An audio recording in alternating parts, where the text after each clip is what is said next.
गांव में पली बढ़ी रीना की शादी शहर में रहने वाले सुमित से हो जाती है। रीना अपने पति सुमित और सास सरला के साथ खुशी खुशी रहती है। गरीबी में पली बढ़ी रीना एक जुगाड़ू लड़की थी और हर काम में उसके जुगाड़ लगाने से उसकी सास बड़ी परेशान थी। एक दिन सरला अपनी बहू रीना से कहती है, रीना बहू देख, तो मैं बाजार गई थी तो ये तकिए के नए कवर लाई हूँ। वो क्या है ना, पुराने वाले फट गए थे। जानती हूँ माँ जी, इसलिए मैंने पुराने रखे सभी कवर को जोड़कर नया कवर बना दिया। ओह अच्छा, मैं तो भूल ही गई थी कि मेरी बहू तो जुगाड़ू है। वो हर चीज में कोई न कोई जुगाड़ लगा ही लेती है। अच्छा, अब इन नए कवर को अलमारी में रख दे, कोई मेहमान आएगा तब निकाल लेंगे इसको। ऐसे ही कुछ दिन बीत जाते हैं। फिर एक रोज सरला और सुमित डिनर करने के लिए बैठे होते हैं। रीना गर्मा गर्म रोटी पकाकर उन्हें खिला रही होती है, लेकिन थोड़ा वक्त बीत जाता है तो रीना रोटी लेकर नहीं आती। तब सुमित उसे आवाज देते हुए कहता है, अरे रीना कहाँ रह गई? जल्दी रोटी लाओ ना, मेरी रोटी खत्म हो गई है। उधर रसोई में रोटी पका रही रीना सोचती है, हे भगवान, इस गैस सिलेंडर को भी अभी खत्म होना था। उधर माँ जी और सुमित जी रोटी का वेट कर रहे हैं। अब यूं आधे पेट उन्हें उठाना सही नहीं रहेगा। सोच रीना सोच, अपना ही कोई जुगाड़ सोच फिर से। इतना कहकर रीना छत पर रखी कुछ लकड़ियां ले आती है। फिर 4 ईंटों का चूल्हा बनाकर उसमें रोटी सेकती है और फिर गर्मा गर्म रोटी पकाकर सबको खाने को देती है। फिर अगले दिन सुबह सरला अपनी बहू की मदद के लिए रसोई घर में जाती है तो देखती है कि उसकी बहू बर्तन राख से धो रही होती है। अरे बहू, ये क्या कर रही है? तू राख से बर्तन धो रही है? हाँ माँ जी, अभी देखिएगा सारे बर्तन कैसे चमक जाएंगे। अरे हमारे गांव में तो साबुन कहाँ होता था, हम तो राख से ही बर्तन धोते थे। बर्तन में भी चमक आ जाती है, साथ ही साबुन के पैसे भी बच जाते हैं। हाँ हाँ, वो सब तो ठीक है, पर एक बात बता, तू ये राख लाई कहाँ से? अब क्या बताऊं मैं आपको, कल रात को जब आप डिनर कर रहे थे तो सिलेंडर खत्म हो गया था और खाने के बीच से आपको उठाना मुझे सही नहीं लगा। इसीलिए मैं छत पर रखी लकड़ियां ले आई और 4 ईंट से चूल्हा बनाकर आप लोगों के लिए रोटियां सेक दी। हे भगवान बहू, तुझे पता भी है लकड़ियां कितनी महंगी हैं। वो लकड़ियां तो मैंने लोहरी पर जलाने के लिए रखी थी और तूने उनसे चूल्हा ही जला दिया। अरे माँ जी, खाना खाओगी तभी तो लोहड़ी देख पाओगी ना। अरे मेरी जुगाड़ू बहू, घर पर एक और सिलेंडर भरा हुआ रखा था, तू उसे लगा लेती ना। माँ जी आप तो जानती ही हैं, मुझे सिलेंडर लगाना नहीं आता और खाने के बीच आप लोगों को उठाना जरूरी नहीं समझा। हाँ, कह तो तू बिल्कुल सही रही है। मैं तो भूल ही गई थी कि मेरी बहू को तो सिर्फ जुगाड़ लगाना आता है, दिमाग चलाना तो उसे आता नहीं। ये कहकर सरला वहाँ से चली जाती है। फिर एक दिन सुमित को ऑफिस जाने के लिए देर हो रही होती है तो वो जल्दी में नाश्ता करता है कि तभी पास में रखा पानी का गिलास उसके फोन पर गिर जाता है। ओह नो, ये क्या हो गया?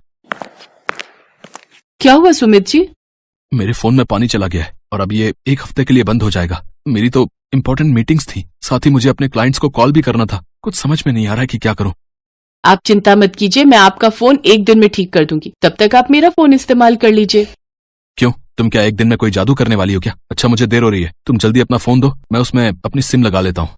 सुमित के ऑफिस जाते ही रीना उसके फोन को आटे के कनस्तर में डाल देती है। अगले दिन रीना सुमित को उसका फोन देती है तो वो जैसे ही फोन ऑन करता है तो वो पहले की तरह ही काम करना शुरू कर देता है। अरे वाह रीना, अब तुमने कौन सा जुगाड़ लगाया इसे ठीक करने में? जी आपके फोन में थोड़ा पानी चला गया था, इसलिए मैंने इसे सुखा दिया आटे के कनस्तर में डालकर। इसी तरह से रीना हमेशा किसी न किसी तरह अपना जुगाड़ लगा ही देती थी और अपने घर वालों की मदद किया करती थी। ऐसे ही कई महीने बीत जाते। फिर एक दिन सरला मच्छरों को भगाने के लिए कछुआ छाप का धुआं सारे घर में कर देती है, जिससे कि सुमित का गला बंद हो जाता है और वो कुछ बोल नहीं पाता। सुमित जी आज संडे है, बताइए तो आज आपके लिए खाने में क्या बनाऊं? सुमित कोई जवाब नहीं देता। कब से पूछ रही हूँ, आप कुछ बोलते क्यों नहीं? इसके बाद सुमित उसे एक पेपर पर लिख कर देता है कि घर में माँ ने कछुआ छाप जलाई थी, मुझे उससे बहुत एलर्जी है, जिस वजह से मेरी आवाज बंद हो गई है और अब इसे खुलने में 3-4 दिन लग जाएंगे।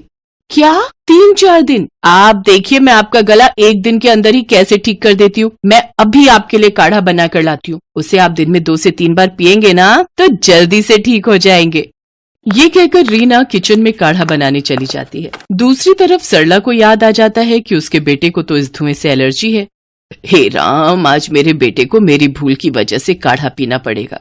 वो किचन में जाती है और रीना से कहती है, अरे बहू ये तू क्या कर रही है? सुमित को जब तक डॉक्टर की दवाई दिलवा कर नहीं लाएंगे वो ठीक नहीं होगा। तुम्हारा ये काढ़ा किसी काम का नहीं है।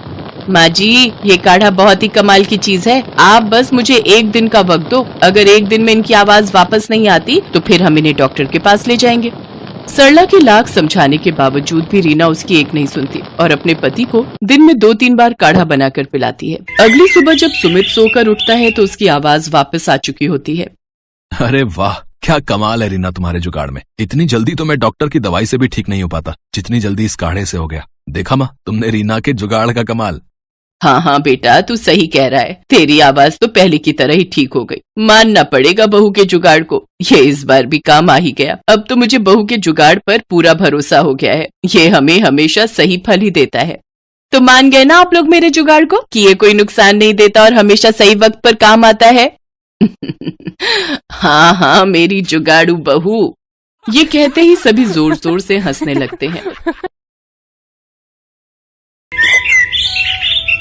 रमा, मैं तैयार होकर आता हूँ। ड्राइवर को ये बैग दे दो, गाड़ी में रख देगा। आज मेरी बहुत बड़ी मीटिंग है, ये बैग भूल ना जाऊं। संदीप ने बैग बोला था रखने के लिए, पर इसमें तो सामान है, ये निकालकर बाहर रख देती हूँ। संदीप तो मुझे ऐसे ही बेवकूफ कहते हैं। संदीप ऑफिस चला जाता है। शाम को वो गुस्से में ऑफिस से घर आता है और रमा को आवाज लगाता है। रमा, रमा, इधर आओ। मैंने तुमसे कहा था ना कि आज मेरी बहुत जरूरी मीटिंग है।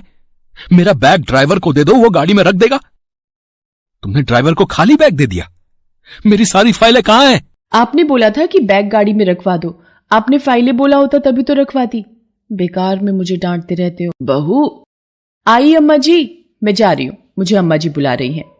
अरे इसके साथ रहकर तो मैं भी बेवकूफ बन गया हूं। पता नहीं किस दिन इसे अक्ल आएगी। जी अम्मा जी, आपने बुलाया? बहू मैं मंदिर जा रही हूँ, मेरे आने तक गैस पर करेले रख देना और बीच बीच में चलाती रहना। रमा की सास सुनीता मंदिर चली जाती है और रमा की बेवकूफी शुरू हो जाती है। आज अम्मा जी बहुत खुश होंगी। पहले मैं सारे करेले गैस पर रख देती हूँ। हाँ अब थोड़ी देर हो गई है, अब इन्हें चलाती हूँ, अब फिर रख देती हूँ। वैसे मैंने करेलों को बीच बीच में चला लिया है, अम्मा जी आने ही वाली होंगी। रमा की सास सुनीता मंदिर से वापस आती है और रसोई में जाती है। रमा ये क्या कर रही हो? करेले कहाँ हैं? अम्मा जी ये रहे करेले। आपने ही तो बोला था गैस पर रखने हैं और बीच बीच में चलाना है। मैं करेलों को चला रही हूँ। हे भगवान रमा बहू, मैंने कहा था करेले गैस पर रख देना, मतलब करेले की सब्जी बना लेना और चला लेना, मतलब सब्जी बनने तक हिलाती रहना। तो ऐसा कहना था ना अम्मा जी। आप मुझे जैसा कहेंगी मैं वैसा ही तो आपकी आज्ञा का पालन करूंगी ना।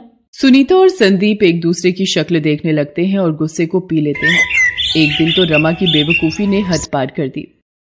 संदीप ये कमरे का क्या हाल बना रखा है? इतनी मिट्टी है टेबल पर।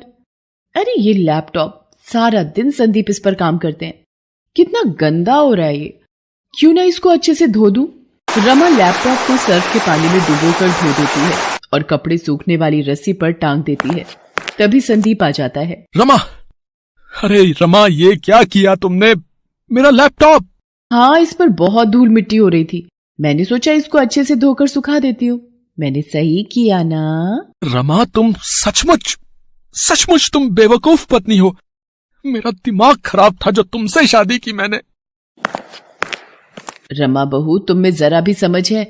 लैपटॉप भी कोई धोने की चीज है? क्या बात है? क्यों इतना शोर मचा रखा है? मेरी इतनी समझदार बहू से अगर कोई गलती हो गई तो इस तरह से उसे क्यों डांट रहे हो? जाओ बहू, तुम रसोई में जाकर मेरे लिए एक गिलास पानी ले आओ। बाबूजी पानी घड़े का लाऊं या फ्रिज का? बेटा घड़े का ले आओ। बाबूजी छोटे घड़े का पानी लाऊं या बड़े घड़े का? बेटा किसी भी घड़े का ले आओ। अच्छा तो स्टील के घड़े का पानी लाऊं या मिट्टी के घड़े का? अब देते रहो जवाब, मैं तो चली कमरे में सोने। इस बेवकूफ की बातों में कौन उलझे। रहने दो रमा बहू, मैं पानी खुद ही पी लेता हूँ। तुम अपना काम करो। अच्छा हाँ। अच्छा ठीक है बाबूजी, वैसे पता नहीं मुझे सब इतना बेवकूफ क्यों समझते हैं। ऐसे ही डांट दिया मुझे, पर धुलने के बाद ये लैपटॉप कितना सुंदर दिखाई देता है। संदीप और रमा की सास रमा की बेवकूफी से बहुत परेशान रहते थे। एक दिन संदीप और रमा के ससुर जयप्रकाश को किसी जरूरी काम से दूसरे शहर जाना था। अब सुनीता, मुझे और संदीप को जरूरी काम से लखनऊ जाना है। अपना और रमा बहू का ध्यान रखना है। और तुम भी जरा अपने फालतू दिमाग का कम इस्तेमाल करना। अरे कभी तो बहू को डांटे बिना कोई काम कर लिया कर संदीप बेटा, है? चल अब देर हो रही है, ट्रेन का वक्त हो रहा है, चल।